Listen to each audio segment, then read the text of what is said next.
Good morning, folks. Good morning. Good to see you. Welcome to another edition of Millennials Are Killing Capitalism Live. Unfortunately, Kali Akuno is not going to be able to join us this morning. Had some, uh, I don't want to put business out there, family emergency, so unfortunately, we'll have to reschedule. So we'll do that. But I do want to just, since I have folks here, we can have a little bit of a conversation. To talk about a little bit of what I hope to get a chance to talk to him about, and give people some background on this and some resources where they can, kind of research this for themselves. Because Kali's put quite a bit out there on the concepts that I wanted to talk with him about today. And so there are places people can go to get that information. And so anyway, I'm sorry that he's not able to make it. I hope that things work out and that we can do this again soon. But in the meantime, I'll just lay out some of the foundation. So basically, folks know how I feel about electoral politics. um, and I think a lot of us, at least in this circle of folks, feel like, you know, it's painful to watch, and that it's not a space that actually, obviously, we understand the two party as part of a bourgeois dictatorship. And and that sort of voting, we can't vote our way out of the situation that we're in. We have to organize our way out. And so again, I'll restate for folks who are just joining that unfortunately Kali Akuna won't be joining us today, but I will talk about some of the material he has out there. And he said we'll reschedule, so hopefully we can get that on the book soon. um so, he's someone who's, I think, interesting in respect to how he thinks about these things, because he's somebody who's been sounding the alarm on the neo-fascist, neo-Confederate threat, as he calls it, right? Thinking about Trump and the right-wing forces that support Trump for many years now. So, one of the pieces that, I was going to kind of walk through some with that, they're in the show description, people can check them out. um, is the first one was this piece, Shifting Focus, Organizing for Revolution, Not Crisis Avoidance, which was published in November of 2021. So about, what's that, 9 months after January 6th. Um, and so again, like, very much he approaches things through a lens of, kind of understanding the threats that are posed by the far right, and understanding that, the Democrats, right, may be able to slow that progression by a year or two, is kind of the way he thinks about it, in at least in what's written out there. But they don't actually stop the rise of these forces. And I think, part of what I wanted to talk to him about is, like, now that we've seen the Democrats committing genocide, right, and running on not stopping the genocide, and you see Kamala Harris running with no policies, but whatever she spouts in terms of the policies that she might want to have, for the most part, are right wing policies, right? Whether that's her border policy, whether it's her, like, kind of YIMBY, pro developer housing policy that she's proposing. Um, and so, anyways, it's not a thing where we're going to say that there are no distinctions, right? But they're both bourgeois parties. There's an overall trajectory, uh, which Hiram reminded me of. By the way, shout out to Hiram, and we're going to have a conversation with Hiram on Friday. So I'll get that up soon, which I'm looking forward to. We're going to talk about nonprofits, electoral politics, and, kind of overall social justice, nonprofit world, and kind of counterinsurgency. So looking forward to that. Um, but what he's thinking about is, like, what are the forms of organizing that we will need to have given the policy agenda and the frankly, the fact that the right doesn't, they're attacking things from all angles, right? So they have the Supreme Court, right? So whatever, even if you think Democrats could get policies in, the right is going to nullify those policies, right? And so, it's a question of, at this point, the way he poses it is basically sort of like checkmate, on the Democrats. As again, I don't want to make too many distinctions between these groups, right? But if you see the Democrats as a party that you can work within, I guess is one way to pose it, which some people do. I don't.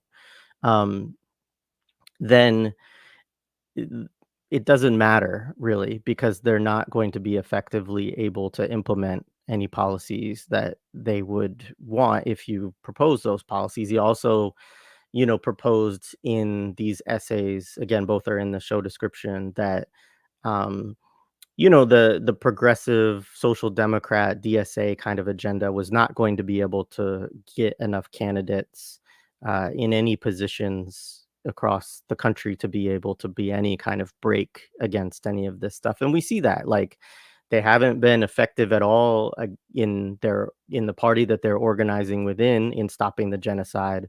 um, not we, but they lost Jamal Bowman and Cory Bush, right, in this election cycle, um, because the Democrats allowed that to happen. They're very comfortable pruning these progressive forces, especially if they, go against the kind of Zionist imperialist agenda. Um, and so, given that, what are the forms of organizing, right? And so he proposes a number of things. Um, Obviously, folks know he does a lot of work. Cooperation Jackson's the organization he's most known for. There's a good book behind me, which is Jackson Rising Redux. I don't know how do you say that word. I think it's French. Um, but it lays out a lot of the agenda, the approaches that they have worked within. I recommend it definitely for looking at that stuff. And these articles, they're from the Navigating the Storm blog, the ones I'm talking about most today and was going to talk about with him, propose, like, taking a lot of the best moments of the left over the last 10 years, in terms of the moments where the left had mass character. So maybe not the best moments, right? But the moments where it had the most mass character, where the largest numbers of people were participating. Um, he cites Occupy. He cites definitely the George Floyd protests and rebellion. He cites the mutual aid efforts that were underway amid COVID-19, right? And part of the kind of presupposition of a lot of what he's laying out is that, he believes a civil war, that the right is serious about its threats of a civil war, right? Um, that he believes if Donald Trump wins the election, right, that he'll impose Project 2025 as much as he can. That because of the Supreme Court, that a lot of that will be successful. Um, if the Democrats win the election, I think his initial thinking, at least, was that the right would steal it anyway, right? And that this would be more difficult to stop them from doing because of the Supreme Court now. Um, and Sorry, one second.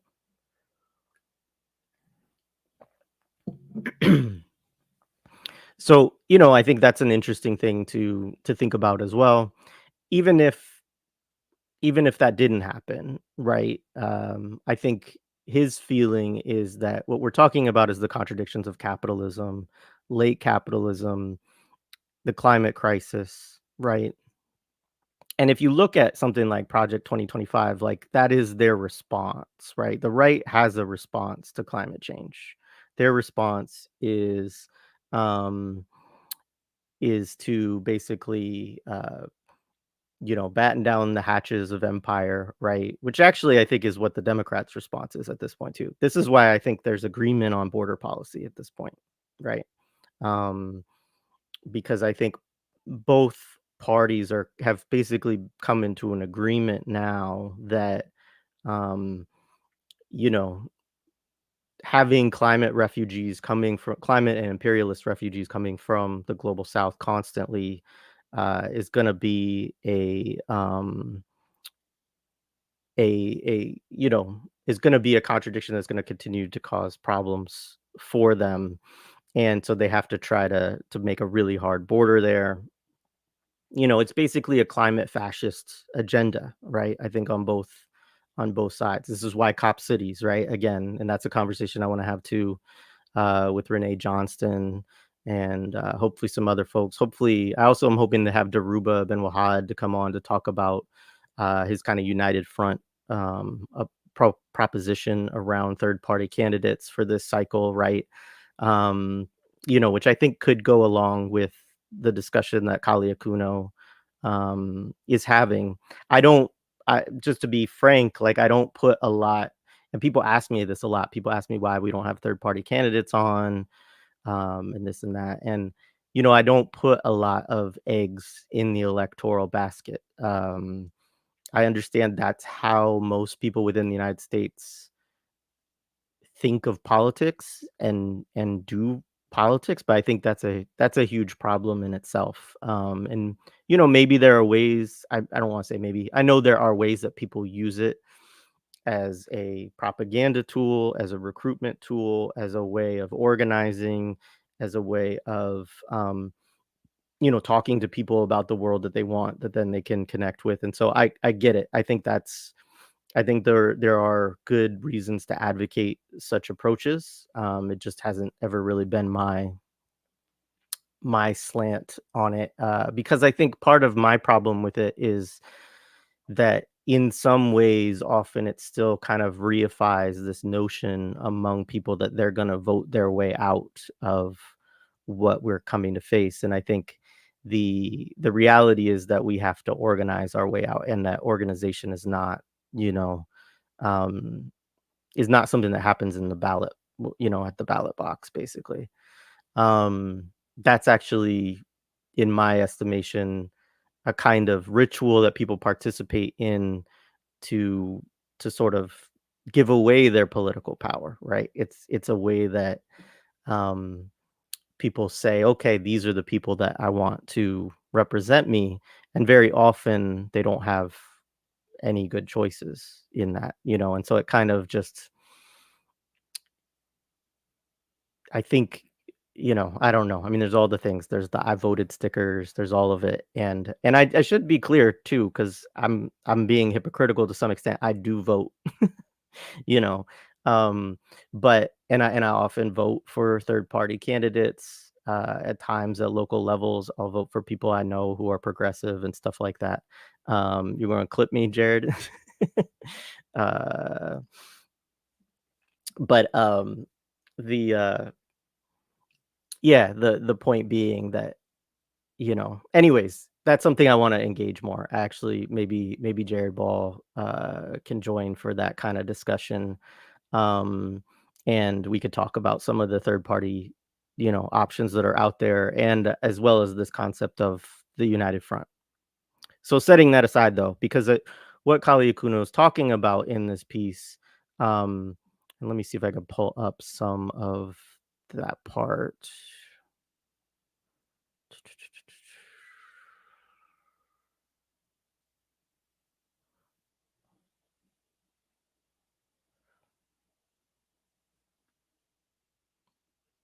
Sorry. So this is, anyways, people should read this because this is part of where he's talking about capitalism's constraints, right, and the absolute limits and some of the problems um, that we're facing, right, which make this crisis endemic rather than something that is, even if the Democrats wanted to. I think part of his argument is that they can't actually get out. That there is no way for them to navigate out of moving in a further and further fascist direction, right? So I think that's a point that he makes that I think is really important for people to take home, and we can hopefully we'll get a chance to talk about it. He texted me and said he definitely wants to. So Um,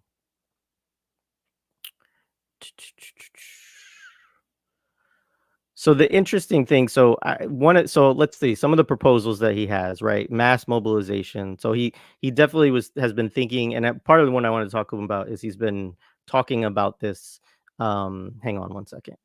So no, so what I'm talking about primarily is listed in the show description. It's two articles that Kali and some others wrote under a blog that's called Navigating the Storm. I'll put both of the links in the chat as well.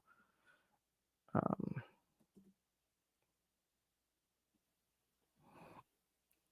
yeah, thanks for showing up. I apologize, folks, too. I won't be offended if people drop off with Kali not here, because I definitely cannot replicate his brilliance in discussing these things. Um, and again, if folks are just joining, just to note that um, we will reschedule. So, all right. Um,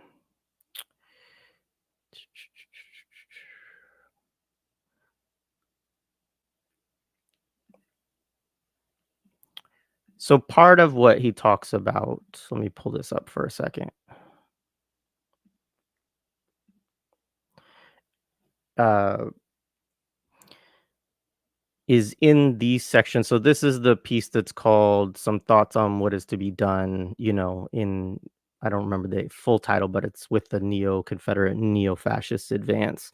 Um, and so basically, a lot of it reads somewhat like emergency preparations, right? Let's start with a material response.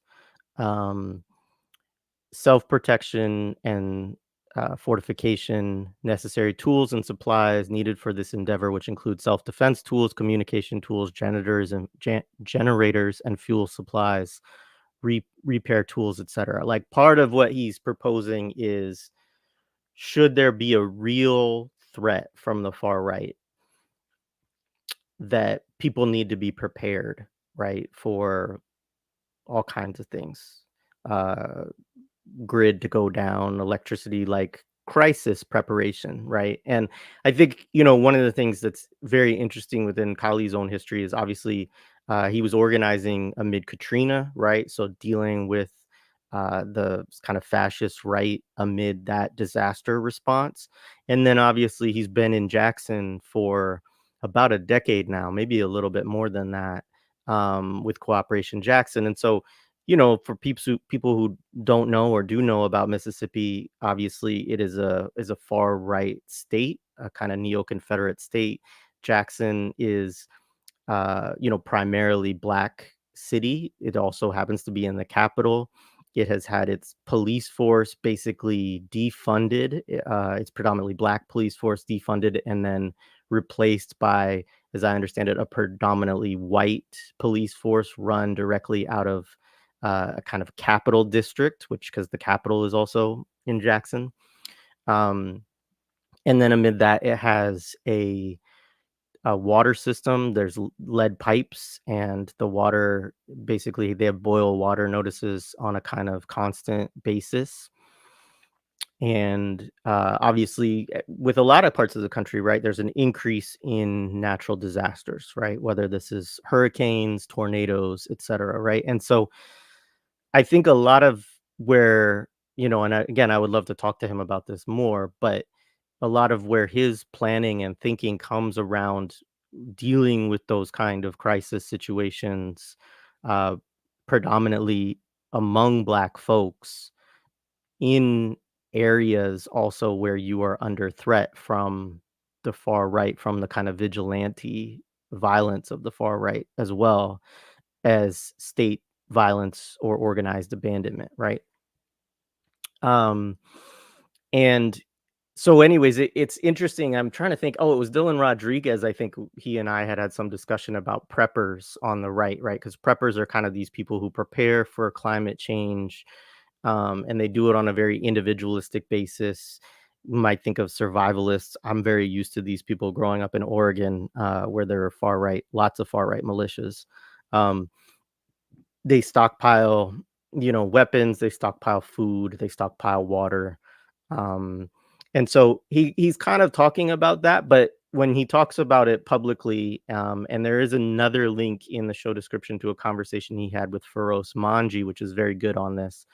Um, he talks about the need to do this collectively, right? So not for us to hunker down isolated in bunkers ourselves, right? But to actually think about, he talks about a 10-mile radius, which we could talk about here. He brings this up, a 10-mile radius for us to organize, right? And he says we have to do this despite our differences, right? Which I think is the part that is I appreciate the most about this call, and what's most challenging among the left is like this kind of crisis of individualism that we have on the left, right? Where a lot of us have left wing thinking, but are fairly isolated from our own communities, are not very politically engaged. And I know a lot that's not true for a lot of you that are in here listening today, because a lot of people who are great organizers are here too, and are not, you know, are not isolated in that way. But I think it's true for a lot of folks, right? Um, and so, establishing these community-based mutual aid and defense networks in your immediate vicinity, to address the safety and material needs for yourself, those you care for, and those you're in intentional community with. I think it's a really good call that way, right? Because um, it's also an interesting way, because I think liberals are very scared of Project 2025. But their response is like, okay, so that's why we have to vote for Kamala Harris, right? And I think the important thing that we can do in conversation with people is say, that's not going to be enough, right? One, help them understand that, the Democrats are not going to present a real line of defense against the far right. Um, but also, there's just basic points we can make, right? The Supreme Court, again, is not going to stop the advance of these right-wing policies. In red states, this is going to continue regardless, right? And that's part of the point that Kali makes also. He talks about it in Mississippi. Obviously, we see it in Florida just this week.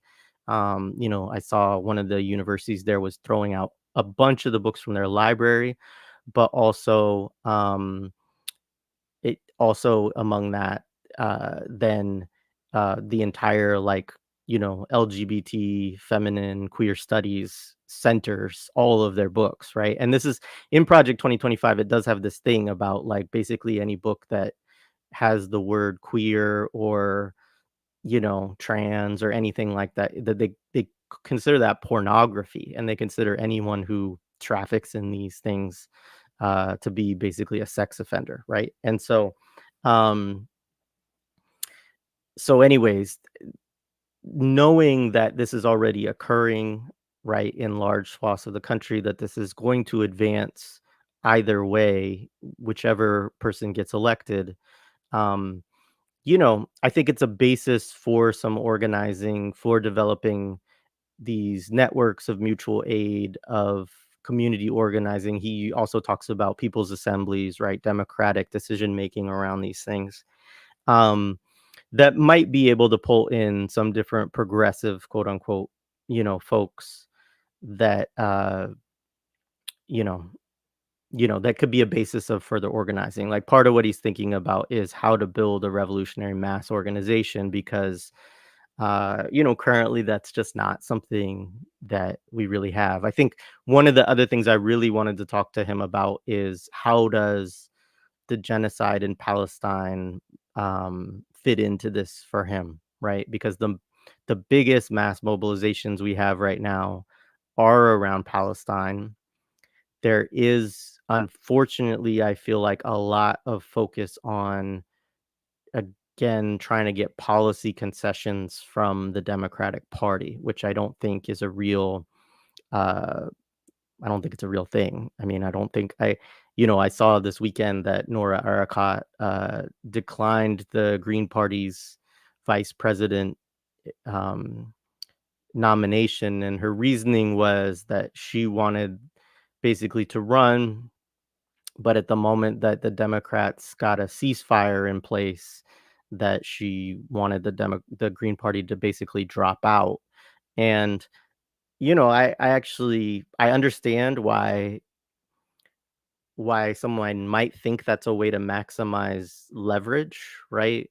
But, I totally understand from the Green Party's position why that would be a non-starter, and one of the things that they said is because we can't trust the Democrats to follow through on their, campaign promises or, what they say they're going to do. And I mean, everybody knows this is the case. um, and so anyway, yeah, I don't want to go too deep down that. Let's see. I see so much practical overlaps between anarchists and communists and some elements of the right wing who kind of get half the idea. The prepper culture is one example. Uh, Maybe they unite and ditch the D's and R's. Yeah, I mean, I think one of the things about organizing is that there are places. I mean, obviously among the right, there's it's a fairly large swath. I mean, having grown up in a rural, predominantly white area, I could say that there were a lot of people who were profoundly depoliticized, who generally hated the Democrats.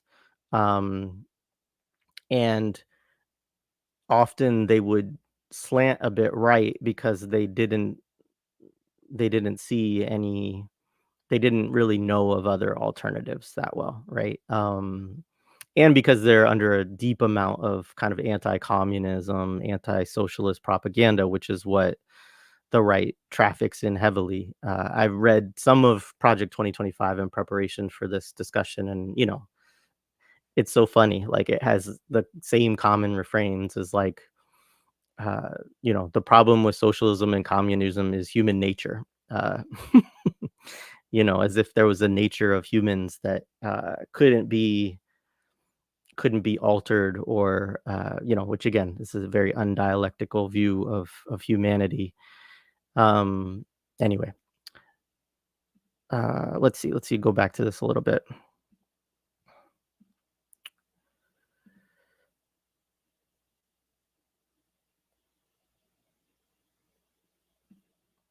This is the other part, and this is a part, unfortunately, I think that most of us fall short on a lot, and it is the part about what Cooperation Jackson and some of the other cooperative movements and other folks are doing that I think makes a lot of sense, is that it's not that you're going to develop a base of food security that is sustainable in the long run. And even in a lot of his discussions, Kali admits to this, right? Is that, maybe this could help us for, a period of a few weeks, maybe, a month or two, even if you were really well organized on this, but not much beyond that, right?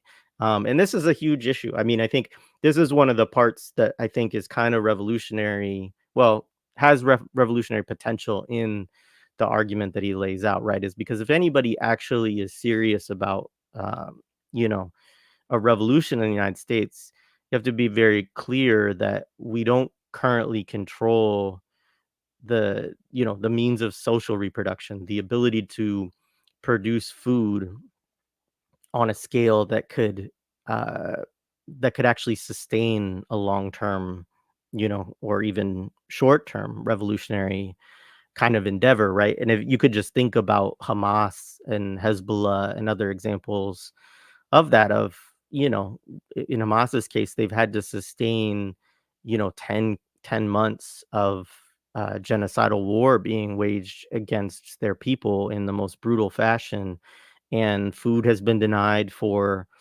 almost all of that time, except for very limited amount of humanitarian aid, which is just basically to kind of put some level of veneer on the genocide, make it a little less clear, kind of confuse people about it. Um, and so obviously that ability to have those stores, but also the ability to produce is essential.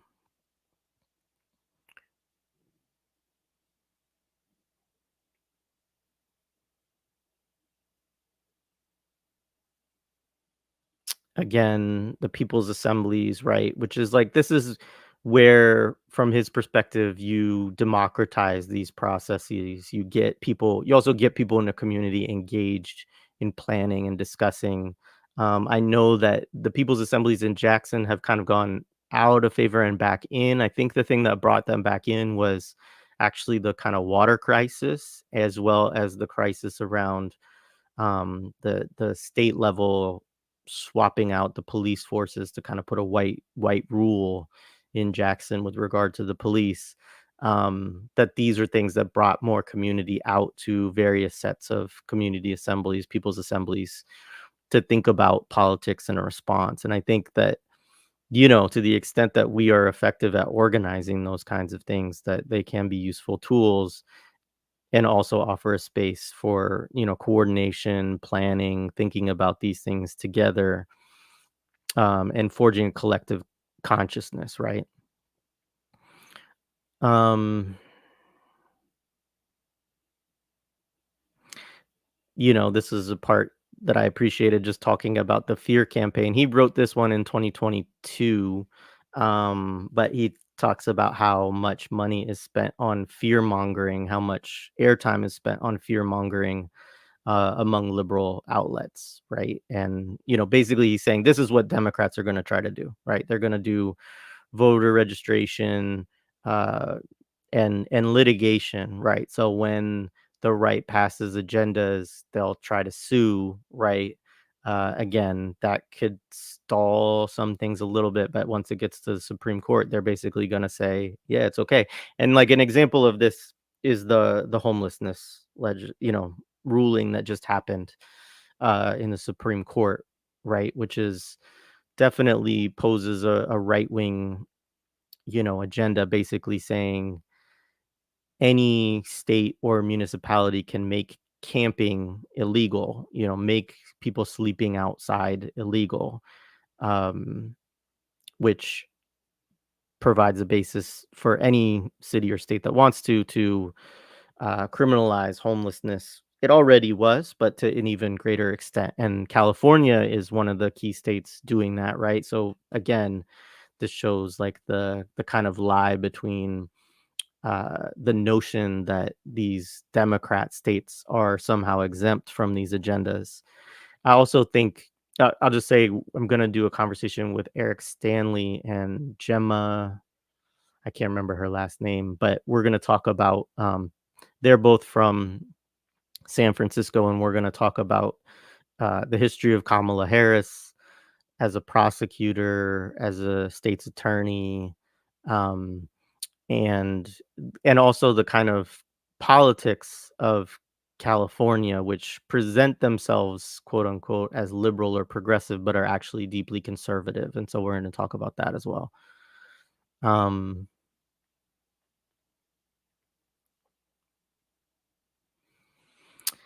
Part of what he says here, which, I'd be interested to see how he feels about it now, is that he's not necessarily challenging uh, the Democrats' position of trying to um, combat the right through those kind of electoral drives.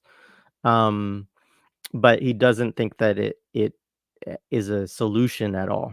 Um, and he also says, that he thinks the efforts of DSA and others, you know, are ultimately don't work or won't work. Um, and talks about the problem with Popular Front strategies in terms of combating fascism, um, that it doesn't work. And this is the other part he was saying is, one, there aren't enough candidates to even run, like, to field enough, let alone win enough seats in the next 2 election cycles, which we've already had 2022, to make a quantitative shift at almost any level of government, except maybe a few local areas and uh, county levels. one of the things that's interesting here is that he poses mass mobilization as a part of the solution. This is what I was referring to earlier with the George Floyd rebellion, um, Indignados. I think there he's thinking about like Standing Rock and stuff like that, Occupy movement, and diversity of tactics and committed to diversity in principle, which we might think of Stop Cop City in that range.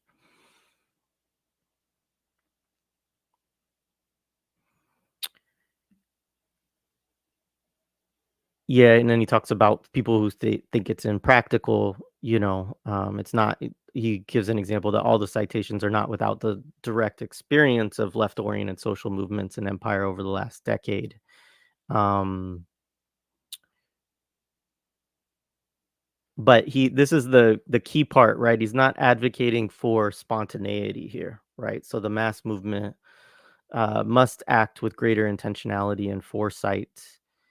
All of the various forces opposed neo-Confederate and neo-fascist forces need to pledge themselves to resistance beforehand, during, and after the next 2-year nexus between November 2022 and November 2024. Now, obviously, this is already upon us, basically, right? And so, in many cases, he's been sounding this alarm for several years now, and you know, we had a little bit of a discussion about it with him and Kamau Franklin a couple years ago that I can put in the show notes, but um, unfortunately, I don't think that we are where he hoped we would be. I would guess that we are not. And then, obviously, at a level of organization, when to achieve it, he thinks about executing strikes, walkouts, blockades, civil disobedience, occupations, and much, much more. Um, Again, it's part of why I'm interested also, and I didn't finish my thought earlier on the Palestine movement, right? Because this is the example of the mass mobilization that we have now. So I was interested in how he thought, if he thought that there were ways to kind of link these struggles, because I think in many ways their basis is similar, right? It's an anti genocide, anti-fascist agenda, and neither in both cases, I don't think either party um, is going to be swayed, right, or negotiated with, right, which I think is the key point. In both cases, what has to happen, at least in my perspective, is that the movement has to be strong enough that in tandem with all of the resistance forces on the ground in the region, the region around Palestine, I mean, um, that it basically has to reach a point where, you know, the United States gets to a point where it's like we have to cut our losses, right? Basically. Um, and we're not there yet. I don't know how we get there exactly, but it's interesting to think about these two things alongside and to see what he would think about those two things in tandem with each other. Because obviously when these were written, this was well before October 7th. This one was in 2022. Um And then the point being too that it's not just a reaction agenda, right? It's not just an agenda that says this is what the right is posed and we have to try to be able to defend our communities against what they're going to do. That's part of it, right? And that's a lot of the anti-fascist mobilization that we saw during the first Trump administration. But I think that motivation is a defensive posture, right? So he's thinking about how do you shift from that defensive posture to one where a regenerative society is possible, right? So how do you take these forms of organizing, build upon them, deepen the political analysis within them, strengthen the forms of organization around them, and then build it to a force that can actually play offense, right? And he talks about present day examples of shattered and fractured mass movements beating back the forces of reaction, such as Sudan, from 2018 to 2019 and Bolivia in 2020. We could also think about Venezuela, in the current moment where they're seeking to defend the gains of their Bolivarian revolution, in part due to the fact that there's an attempt to unseat Maduro, right? That is being led by the United States, the OAS, and forces of the right and capitalists within their country. Um, anyways, the point being that in a relatively short period of time, it is possible to shift from a defensive posture to one that has the ability to enact its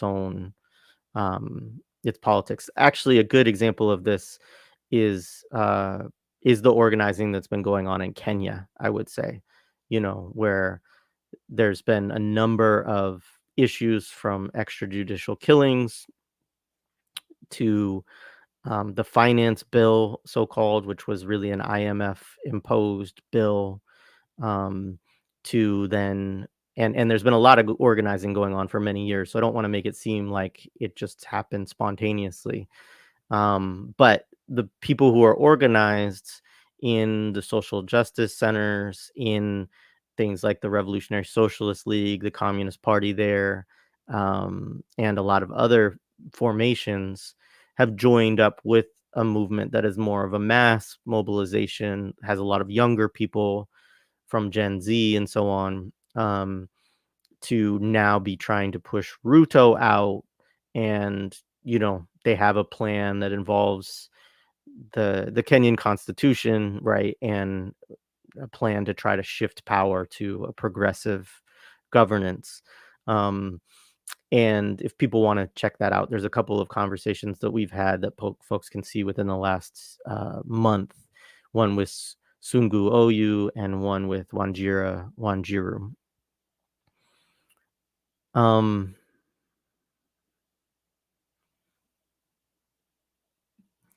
yeah, and so then again, he talks about the George Floyd, you know, rebellion, strikes that have been going on more frequently in the country, and the mutual aid efforts in response to COVID, which, I think were important.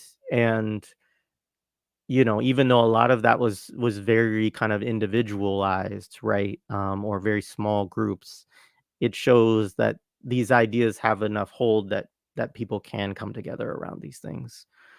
Um, the challenge, as he says, is organizing this incoherent energy into an organized revolutionary force. And I agree. That's part of why I really want to talk to him about this, is because I think a lot of it is mobilization. It's responding.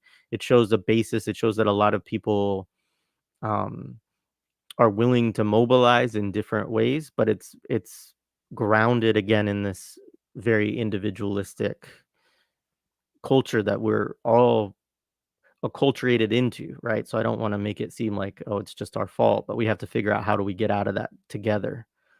Um, yeah, so there's more here. I think I'll probably leave it at this for today. I can answer some questions if people have them. Um I can look in the chat and see if people had anything that they wanted to um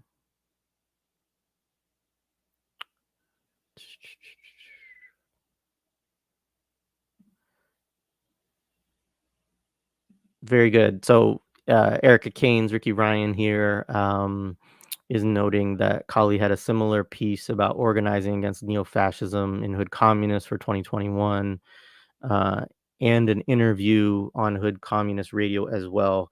If folks need more context on his very consistent position, I appreciate that. Shout out to Ricky Ryan and or Erica. And check that out. Check out the work on Hood Communists around this.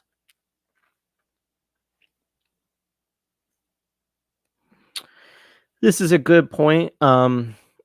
People back east don't know the politics of San Francisco, where she's from. It's a very anti-black place that manifests in ways people elsewhere can't conceptualize. Very true.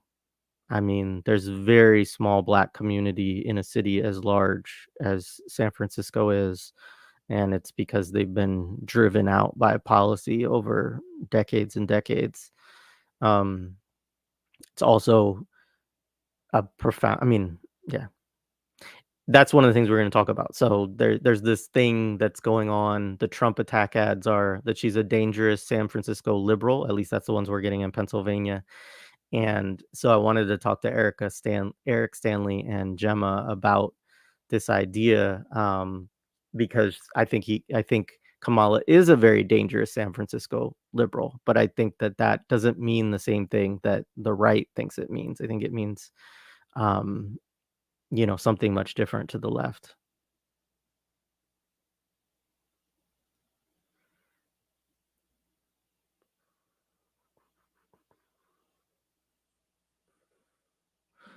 Polio in Gaza, yes, yes.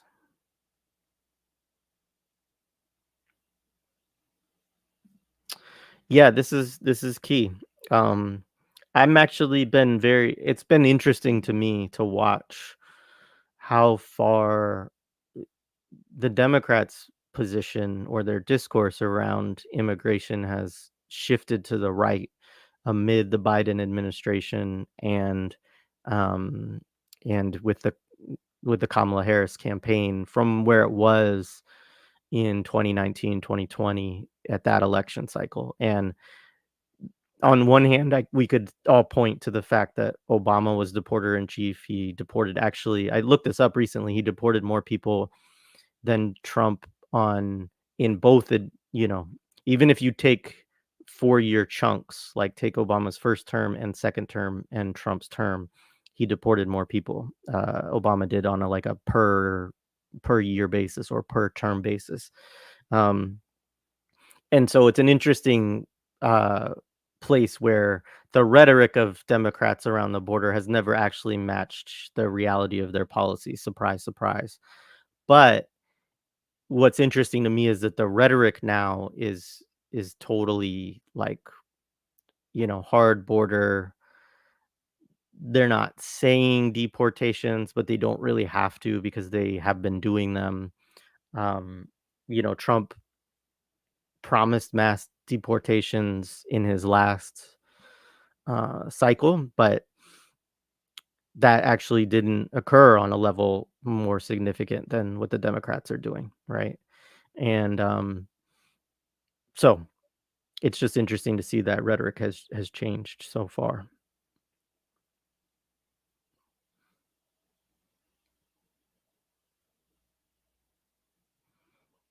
Mm, mm, mm. I assume this is Kenya context. Yeah, I would love to. Yeah, absolutely.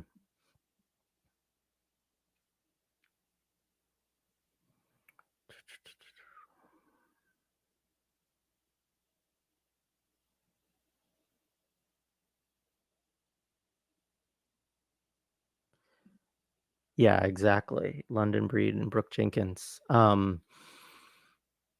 Yeah, it's interesting. I mean, they Eric and Gemma, I think, really talk about it as a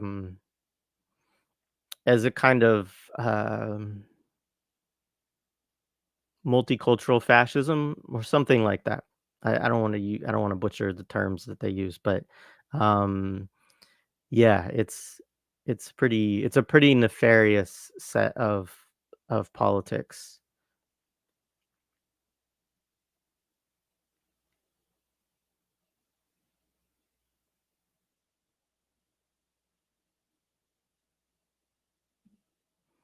Hands off Uhuru, absolutely.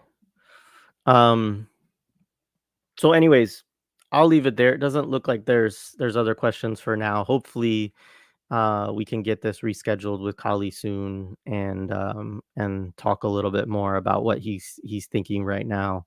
And yeah, it was good to be with you all this morning. Appreciate the engagement. Appreciate people showing up just to hear me ramble about a couple of essays on no notice. But anyway, I hope y'all have a good week. I will, as I mentioned, so upcoming things. So Friday, I think we're gonna do it at 9 a.m.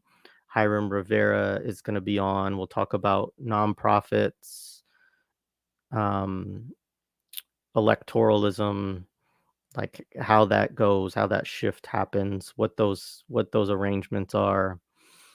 Talk about foundations and stuff within that as well. And I think he's also gonna be on Saturdays with Renee next Saturday too. So just shout out to Renee and to Jared Ball and folks running that. I was gonna join them, but I have to work, unfortunately.